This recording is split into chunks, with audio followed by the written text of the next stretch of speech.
Hello friends, मैं लेसकर जय electrical railway DFCCIL। बहुत सारा क्वेरी जा रहा है और मैसेज आ रहा है कि DFCCIL में वेटिंग आएगा कि नहीं। जो भी अभी सभी का रिजल्ट आ गया है और एक OPBD पोस्ट है जिनका अभी मेडिकल DB होना बाकी है। बाकी सभी पोस्ट का DB मेडिकल हो चुका है और सभी का ट्रेनिंग चल रहा है।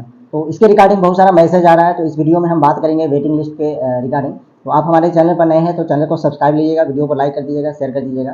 तो हम बात करते हैं, जैसे वेटिंग में बहुत सारे भाई हैं जो स्क्रीनशॉट भेजते हैं कि जो नोटिफिकेशन आया था उसमें लिखा गया है कि स्टैंड बाई पैनल मेंटेन नहीं किया जाएगा। उसमें no any stand by panel maintain लिखा गया है। तो स्टैंड बाई पैनल होता क्या है, पहले आप लोग को समझ में नहीं आ रहा है कि स्टैंड बाई पैनल का क्या मतलब है।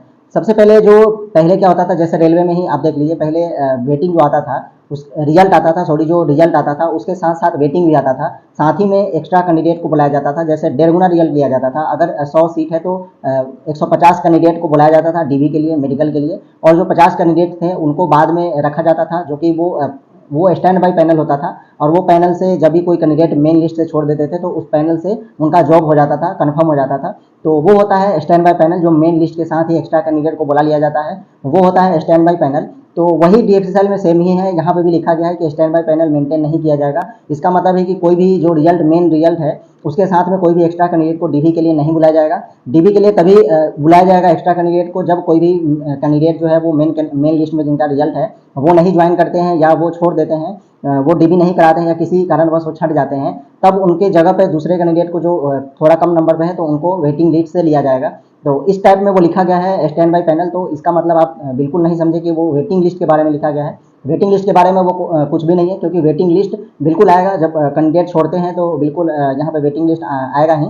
तो इसके बारे में आपको कोई भी टेंशन नहीं लेना है। स्टैंड बाई पैनल वो अलग है जो कि मेन रिजल्ट के साथ आता है। तो मेन रिजल्ट के साथ आप देखते ही हैं जितना यहाँ पे जितना कैंडिडेट का सीट है उतना ही मेन लिस्ट में रिजल्ट आता है। तो इसीलिए लिखा गया है वो कि बाद में कोई भी क्लेम नहीं करे, इसीलिए वो लिख दिया जाता है नोटिफिकेशन में। तो उसका वेटिंग लिस्ट से कोई भी संबंध नहीं है। तो वेटिंग लिस्ट सभी पोस्ट जितना भी यहाँ पे डिपार्टमेंट है सभी में वेटिंग लिस्ट बिल्कुल आएगा। जितना भी कैंडिडेट है सब में कुछ ना कुछ ज्वाइन नहीं किए हैं। और बहुत से कैंडिडेट हैं जो अभी एक्सटेंशन होता है कि जो मतलब जो जिस डेट पर उनको ज्वाइनिंग डेट दिया गया है उस डेट पर वो ज्वाइन नहीं करते हैं, वो किसी भी कारणवश वो एक्सटेंशन ले लेते हैं, तो मतलब बाद में ज्वाइन करने के लिए, तो वो होता है एक्सटेंशन। तो वही होता है एक्सटेंशन। बाकी अभी जितना भी कैंडिडेट है सबसे ज़्यादा जो वेटिंग आएगा वो जूनियर एग्जीक्यूटिव SNT पोस्ट में आएगा। और जूनियर एग्जीक्यूटिव इलेक्ट्रिकल पोस्ट में भी जूनियर एग्जीक्यूटिव इलेक्ट्रिकल पोस्ट में तो 6 कैंडिडेट ज्वाइन किए हैं, बाकी कुछ एक्सटेंशन ले लिए होंगे।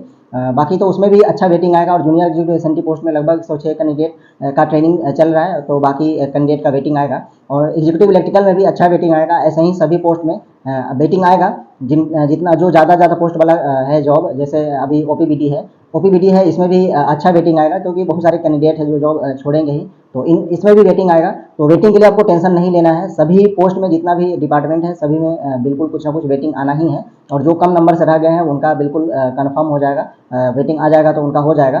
तो यहाँ पे ज़्यादा नंबर तो कम नहीं होगा, क्योंकि आप देख ही सकते हैं पॉइंट में यहाँ पे रिजल्ट है। तो ज़्यादा कम नंबर जिनका है वो उनका तो कम ही चांस है कि सिलेक्शन होगा, क्योंकि कम ही सीट है। तो जो कैंडिडेट होंगे थोड़ा कम नंबर से रह गया है उन सबका बिल्कुल वेटिंग में हो जाएगा।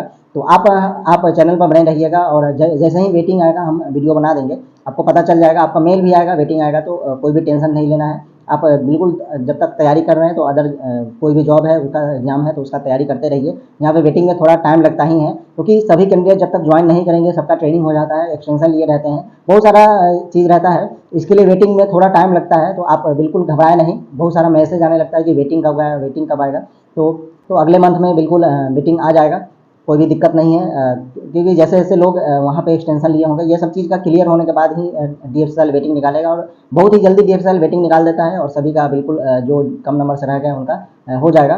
तो कोई भी दिक्कत नहीं है, थोड़ा वेट करिए, पेशेंस बनाए रखिए और ज़्यादा टेंशन लेने की ज़रूरत नहीं है। वेटिंग आएगा। कोई भी आप इसके वहाँ पे देख करके स्टैंड बाई पैनल को देख करके ये नहीं समझे कि वेटिंग नहीं आएगा। तो यही सब था इस वीडियो में। बहुत सारा क्वेरी जा रहा था जो हम वीडियो बना दिए हैं, आप समझ गए होंगे। आई होप कि आपको अच्छे से समझ में आ गया होगा। तो थोड़ा वेट किए, पेशेंस बनाए रखिए और मिलते हैं अगले वीडियो में। तब तक के लिए बाय। वीडियो